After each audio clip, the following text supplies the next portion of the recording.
Alors dans la première vidéo de cette séquence sur le théorème de Pythagore et sa réciproque, j'ai quand même réussi à caser les visiteurs. Du coup, pour cette deuxième vidéo, j'ai pas d'idée.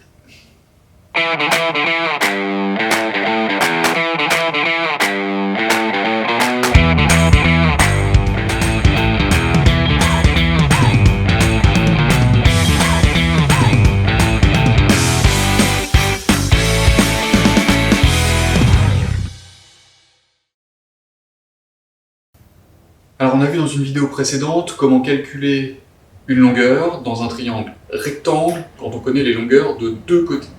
Dans cette vidéo, on va voir comment on peut vérifier si un triangle est rectangle ou non lorsqu'on connaît les longueurs des trois côtés. Comme on peut le voir sur cette animation, dans un triangle rectangle, la somme des aires des deux carrés construits sur les côtés de l'angle droit est égale à l'aire du carré construit sur le plus grand côté.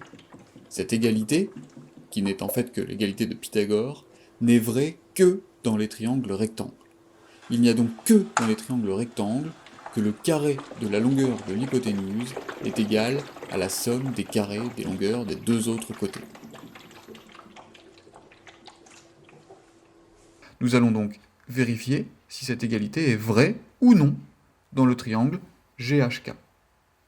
Nous allons donc commencer par calculer la longueur du plus grand côté au carré, c'est-à-dire ici GH au carré, ce qui nous donne 4 au carré, autrement dit 16.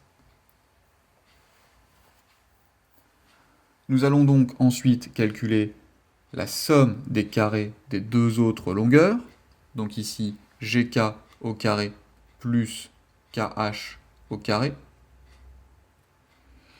ce qui est égal à 2,5 au carré plus 3 au carré.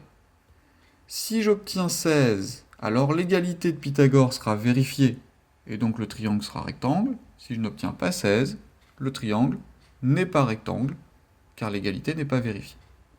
Si on effectue le calcul, on obtient ici 15,25. J'en arrive donc à la conclusion que le triangle GHK n'est pas rectangle, car l'égalité de Pythagore n'est pas vérifiée dans ce triangle.